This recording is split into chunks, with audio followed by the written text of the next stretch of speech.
is Asinine Radio. This is the weekly music podcast where every week we get into a different band, different artist, and we listen to all of their records. We rank them from worst to best, and we try to give a banger off them if we got them. This week we are doing Bad Brains, so we listen to all 9 of their records. And normally we start with our 6 Degrees with Tom DeLonge, but honestly, once again, I totally forgot about to do it again this week. That's fine. Did you do your homework or no? No, you didn't do your homework. You clearly knocked your earbuds out of your. I don't know how I do it all the time. Oh, it's like that because like the things hang down right there. Oh, and then my elbow goes over it, and then I put my elbow down, it yanks it right out. Just put it behind your back like I do. Out of sight, out of mind, baby. There you go. Well, okay, you didn't do it, but that's okay. All right, so yeah, 6 Degrees of Tom DeLonge. This is where we connect the band of the week to Mr. DeLonge in the Blink-182s. So what do you got this week? How do you know I did it? You just told me you did. You literally told me you did it. Are you sure? Yeah, because I said I didn't do it this week because I keep forgetting. But then I hit my thing out. No, but then you said I did it, and then you hit the thing out. Oh, yeah, no, I did do it because I was like, fucking damn, idiot. I don't remember that. After all that. Yeah, I did one because I was just thinking in my mind, it's like, dude, a lot of these records are pretty fucking similar, so I don't know how we're going to do this one. So I did one. Anyway, HR played with the Long Beach Dub All-Stars, as did Ike Owens. Ah, yes. Ike to your boy Omar to Travis, Travis to Tom. Travis to Tom and Boxcar Racer. There you go. Easy It's funny, peasy. I just watched our Instagram always. Dude, Instagram knows me so well. Like, I should thank it in various times in my life. But it popped up a bunch of like old promos from when Boxcar Racer was releasing their first record, their only record. And there was one where it was Green Day in the front row and then Blink in the back row of the seats. And then Carson Daly was interviewing them. And he kept asking Tom, and it was Tom, Mark, Travis, and then Billy Joel, Trey, and then Joel. Mike. Yeah. Billy Joel, Mark, Mike, Trey, whatever. Who cares? Billy Joel was in front of Tom. But it was just so awkward because Carson kept asking them about Boxcar Racer and like what's it going to sound like. And Tom kept saying, "What do you think, Travis?" Travis is like, "Well, Travis is an idiot back then. Still is. Yeah. It just provides nothing to the conversation." But like Mark just sits there and it's like, wow, dude, that was so awkward. So awkward, so uncomfortable. That's good. So yeah, anyway, here we go. Bad Brains. The Bad Brains, yeah. So not like I said, 9 records. So let's start with the worst. What is the worst Bad Brains record and a banger off of it if you got it? What do you got? Go. I don't think they have any records that I would say is like horrible. Like horrible, bad, skippable. This is not good. Everything's like At worst, it was like and that's what this run is. Rise, their 5th record from '93. Like it's solid. It's cool, but like HR is sorely missed. And you take HR to Bad Brains, and it's just like you get this, especially the '90s. Like this sounds so much like '90s funk metal kind of shit. Their new singer's fine, yeah, but he's got no to his voice. He's like a one trick toast. pony. Yeah. He's like a milquetoast Dio, which is wild. But the grooves are solid. The grooves are solid here. Definitely sound a little formulaic and phoned in sometimes. Like they just kind of like copy and paste that template. But there's also some horrible stinkers on this record. There's some really, really bad ballad shit on this record. There's some bad stuff on it. Definitely. Yeah, this one was not good. But it wasn't terrible. It was still like, it was fine. It's a 1. I give it a 1. Okay, that's fine. And you'll hear that on the podcast where we rate albums based off of our world famous 3-point rating system, where 3 is a perfect album, 2 is a good album you're going to continue to listen to, 1 is a bad album, but give it a shot, and 0 is the worst thing you've ever heard. So 1. Yeah, 1. Listen to it once, forget about it. That's all you need. Okay. So my number 9, I think this is the only bad record. I don't think there's really anything good about this one, and it's God of Love. Their 6th record from '95, and Rick Ocasek produced this one. This is the second time he's produced a record from them, and this is the first album with HR and what's the drummer's name? I know his real name, Earl, but I forgot his fucking fake name. But yeah, I don't know. This record was primarily reggae, which I think they're fine at doing reggae. I don't think they're great at it. They're just good at it. They're better punkers than they are reggae men.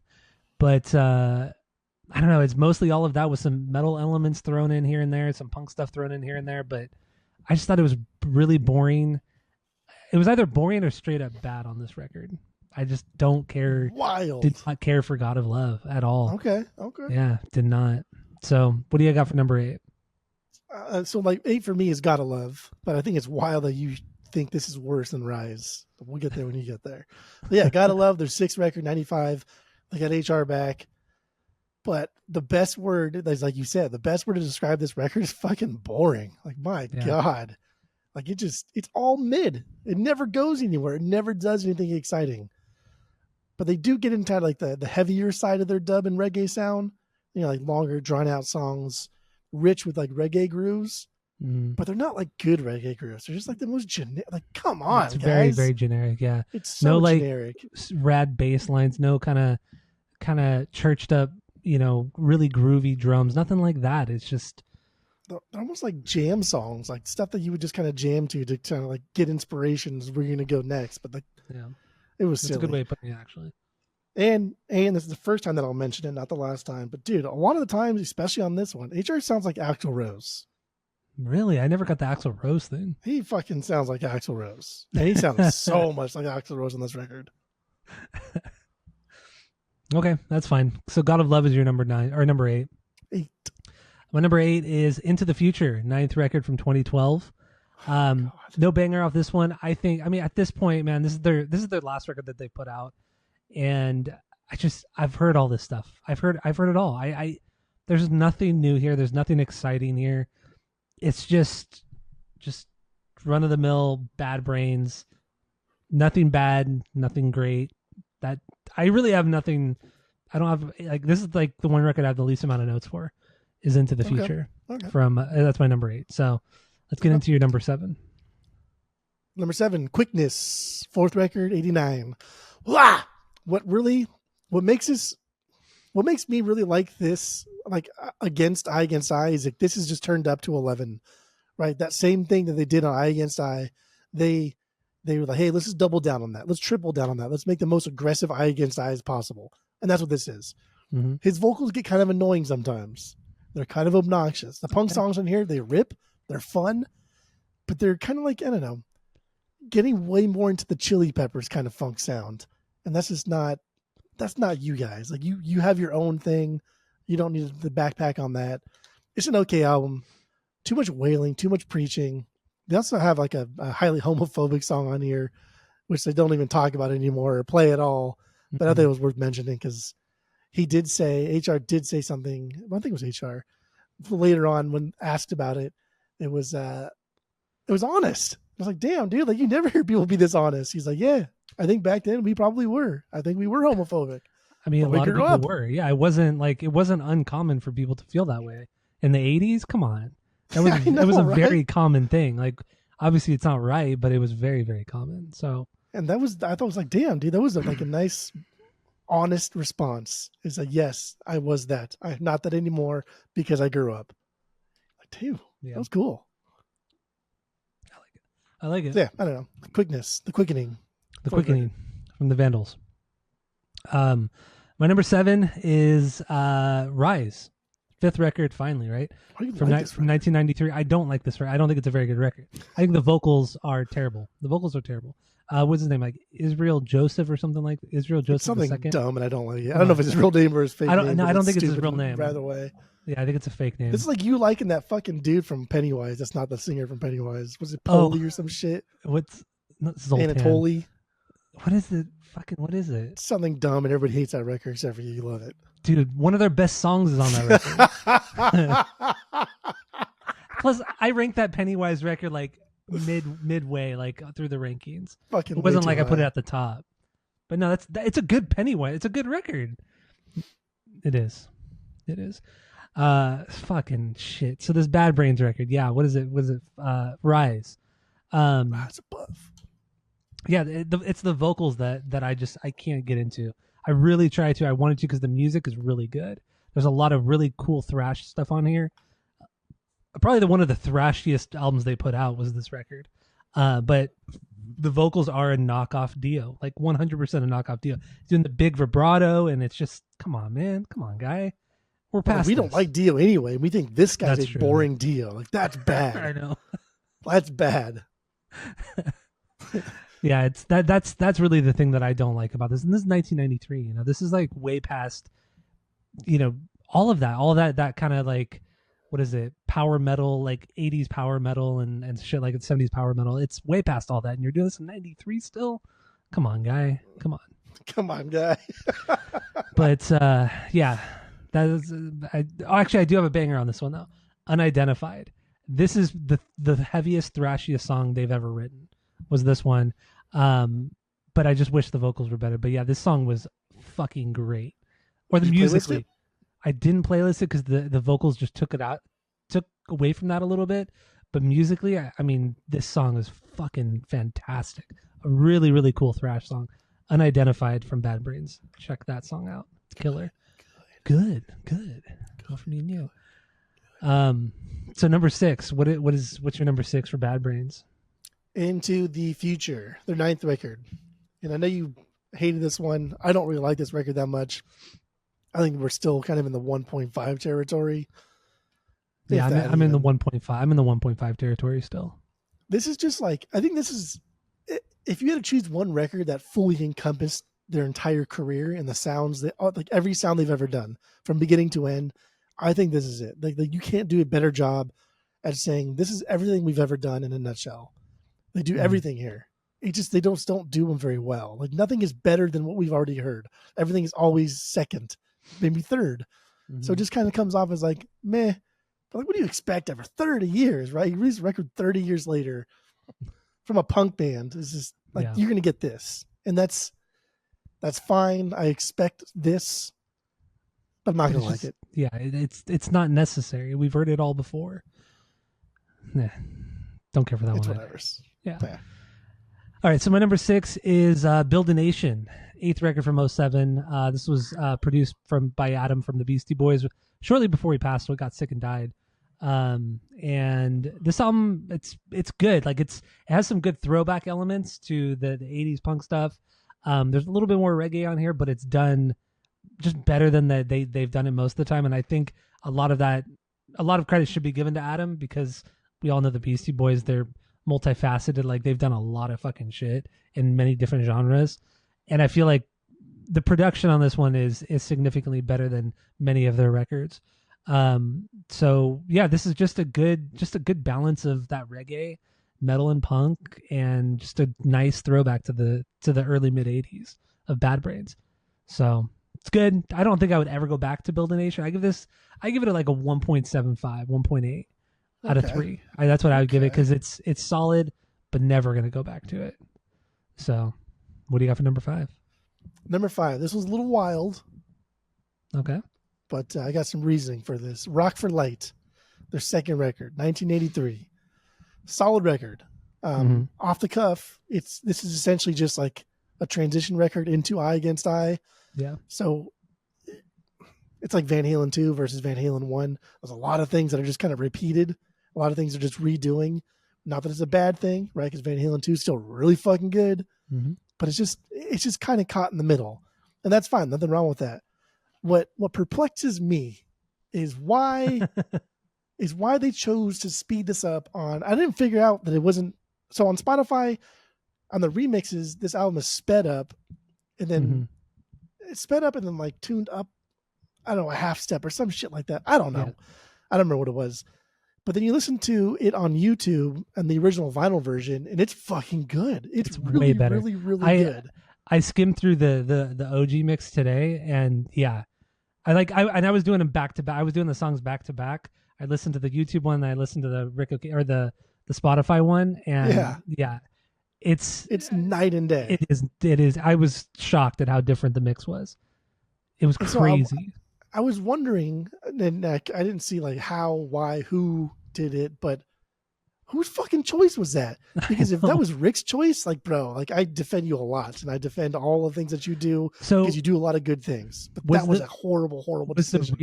Was the remix like more recent, like in the last 10 years, or was it a remix from back in the 80s? I think I think it's a more modern. I think it was like a 2012 remix, like a 2010 or 2012 remix. And if that's the case, I think at that point Rick Ocasek had already died. Yeah, he's so he would have. If it's nothing not the to original do with one, the then he's not. It has nothing to do with him. Yeah, but it objectively sounds bad. Yeah, it sounds much worse. He sounds like a fucking chipmunk, mm-hmm. and it's awful. And I don't understand like why they would ever do. He sounds like Vince Neil from like Motley Crue. Like, that's what it fucking sounds like. It's so bad. But like the original mix of this, I would rank this much higher. The mix that it's on Spotify and everything, damn near unlistenable. Yeah, I think I'd probably rank Rock for Light is also my number 5, by the way. So we're in the same spot here. I think I might rank it higher too had I listened to the OG mix more. I think I definitely would have ranked it higher because just everything about it I can't believe why would they think speeding it up would make it better? Like it's gonna make everything pitch up if you speed it up. So I mean I don't know who thought that was a good idea. It's stupid.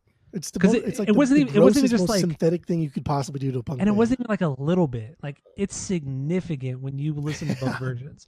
Like you could obviously tell it was sped up. It's like listening to like a modern day, like listening to a podcast or an audiobook like at normal speed and listening to it at like 1.5 or two times. It's like wow, yeah, this is definitely not their real voices. Yeah. Fuck. Damn. Anyway. Yeah, Rock for Light. That's my number 5 too. Fucking, right. It's a good record, and I agree with you. It's a transition record. It's more of a transition record, and the production is. I mean, even like comparing Bad Brains to Rock for Light, like the original mix, of Rock for Light, it's still a step up in production. Like what Rick Ocasek was doing on that mix was, I mean, much better than in production mix, much better than what the first record was. Like by far. And I'm in a good way, not a bad way at all, but in a good way. Yeah. Because Rick Ocasek, I mean, he was fantastic. Made some amazing fucking records. Shut the fuck up.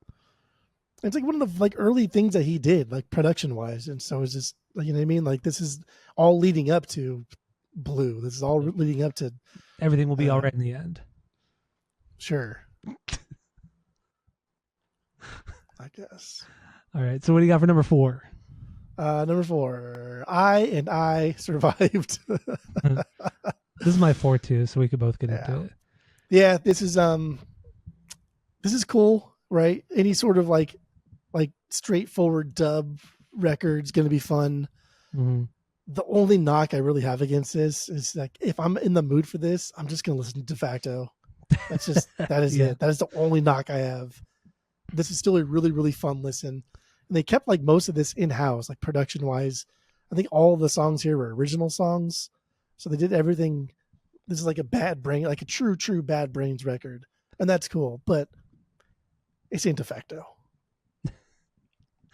Yeah, I mean, this is my number 4 as well. This is their 7th record, what, in 2009, I believe it was.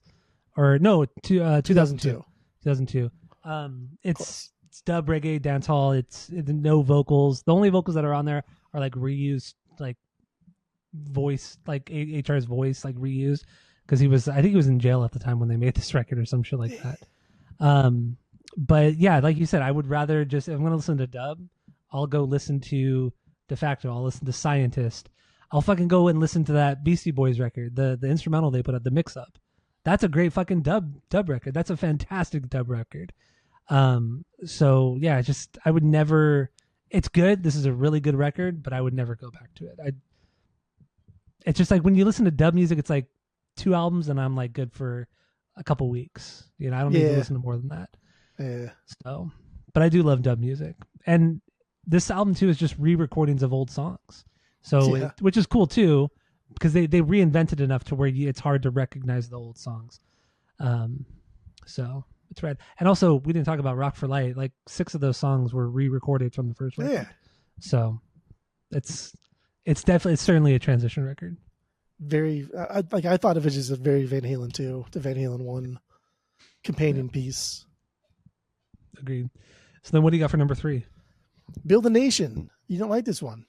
You thought this was garbage. Yeah, well, that's okay. Okay. This record rips. This is their best record after Eye Against Eye. It's such a perfect throwback to their early sound, just with like better instrumentation. These guys are older. They are better at playing their instruments, but this sounds like Bad Brains is Bad Brains. And it's fun, and this record rips, dude. This record's really good. It's fun. It's good. It's a good record, but damn, why? This is like you're always bitching about like Black Sabbath 13 or some shit like that. Like going back to the roots, like Rick Rubin style, that kind of shit. And that's what this record is. That's what this record is. This is less in line with Black Sabbath 13 as it pertains to like Sabbath. This is more like Rancid's new record as that pertains to like golden era of Rancid. Like that's what this record is. It's not trying to be anything new, but it is still trying to like bring the heat. That Black Sabbath record was that's like dad rock. It was like dad rock. And it was okay. Kind of gross. Settle down. Settle down. It's not like that. I do like that Rancid comparison. That's actually a very good comparison. But don't knock that. Fucking down. Mow fucking down. But don't knock that Sabbath record, because that Sabbath record is fucking fantastic. It is great. It's really, really good. Fucking great. So don't talk shit. That's not fair. That's not cool, man. You have this like stupid thing about Rick Rubin. You for whatever reason hate him. He's fantastic. So I don't hate him. All you do is talk shit about him. That's all you do is talk shit about him. Insanely overrated. I think he's just a time and place kind of guy, and that's great. He's really, really smart at being a time and place kind of guy. Shit, I wish I was a time and place kind of guy. Make that kind of money, right? Yeah. All right. So that's your number 3 then, right? You pouring your stupid ass beer in your stupid ass cup. Yes. This one was stolen by a friend of the pod, Ryan, from Brewery X. Has a little Brewery X symbol right there. You see that right there? If you could see, I don't know. But yeah, he stole it. I wonder how much like Brewery X. I wonder how much glassware gets stolen from them. It has to be. It's got to be like thousands of dollars a week, I'm sure. Yeah, absolutely. They have to have at least like 5 glasses stolen a day on average. Oh, at least. Every day. I mean, without a doubt, at least. All right, so my number 3 is Eye Against Eye, third album from 1986. Well, that's wrong, but okay. This is the band had broken up for a little while. They got back together, and this is what we get. And it's a great record. It is a fantastic record, but it's definitely more in the style of metal, like funk metal and like Faith No More kind of style. And I get it. It was popular, especially in the underground scene. So I get why they kind of went that way. This is a fantastic record. I would get this on vinyl. I really would. I think this is a great fucking record. But some of the 80s sounds on it, like it's the production. It's that too big, loud, heavy, reverbed out kind of shit that kind of turned me off to it a little bit. But otherwise, the songs are fantastic. I don't really have anything bad to say. I think this is a really good record, and this is a great evolution of the band, coming off of primarily, a really hardcore punk albums, I should say, with the first 2. So that's what I got for number 3 is Eye Against Eye. What do you got for number 2? Sorry, I just had to reach into my fridge that I have so handy. I know, yeah, that fridge right there, yeah, I could see that. It's so dumb. Number 2 is Album of the Week. Bad Brains is Bad Brains is.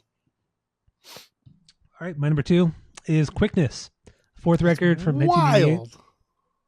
This has, musically, I think this is, it has many similar elements to Eye Against Eye, but the production is edgier. It doesn't have that big 80s drum sound, the big reverbed out snares and all that kind of stuff. A lot of that reverb's gone from this record, which makes it almost instantly better. Musically, it has harder songs, more punkier songs. The reggae songs are better on this one as well. They really just kind of, I feel like with Quickness, they became like the tightest band they've ever been in their entire career. This is the tightest record they've ever put out. I thought I was very, very not blown away, but I was very very happy about this record. It's just really, really fucking good. Okay. That's fine. And honestly, like I said, the real reason why this is higher than Eye Against Eye is because of the production. It doesn't have that over the top reverbed out 80s production. It's funny. It's like Eye Against Eye does. I've been thinking like what we should be doing on the pod, and I was like, oh, we should do like Phil Collins' first record because it's good. And, like the guy like helped define like the 80s drum sound, and just he did so much for drum tones. But probably shouldn't do that because you hate that sound. I fucking hate that sound. But I'm down to do Phil Collins. I mean, it has a time and a place. It really does. And with Phil Collins, it makes sense. But with a band like Bad Brains, or like, what was that one Pantera record we did from the 80s where Vinnie Paul's drums were just so reverbed out? What was it? It was pre Phil? Yeah, it was pre Phil. Was that Power Metal? No, it wasn't. It was like their third record or something like that. But I remember, actually, I just now remembered the reason why it sounded so reverbed out was because he recorded the whole thing with an electronic drum set. Nice. He didn't use an actual acoustic set, so that's what I just remember that now. But yeah, I don't like that. I just don't like that sound. But every band was doing it in the 80s. Thanks, Phil. Thanks, Phil. God, incredible drummer too. Incredible drummer. Yeah. Anyway. So your number one, Eye Against Eye. Mine is Bad Brains. So what do you got on this one? Eye Against Eye, their third record, 1986. 1986. That was my Macho Man Randy Savage impression. Actually, that was my Will Sasso doing Macho Man Randy Savage impression. Yeah. I think this is, dude. I think this is the sound that they always wanted from their group. They just didn't quite know how to achieve it. While their self-titled is self-titled. Self-titled. While their self-titled is just hardcore punk with like reggae covers, right? This is a hardcore punk reggae band, and that's what they want to be. They don't want to be just Bad Brains throwing out like hardcore reggae, hardcore. They want to incorporate it, have like the energy all there, and they didn't do that until here. This is the first time we heard it. Yeah. They are blending roots reggae with punk music in a way that bands still struggle to do. That like the shtick has like worn off entirely, slightly stupid. Like that's the biggest thing for me. Like that shtick has fucking worn off. The production is much better on this one. Their musicianship is also much better, and they still bring the energy. Mm-hmm. So like I get it. Like you don't like that sound, that drum tone, but that's 80s reggae too, man. I know. But once again, that's really one of the few reasons why Quickness is higher than Eye Against Eye. Like musically, they're almost on par. But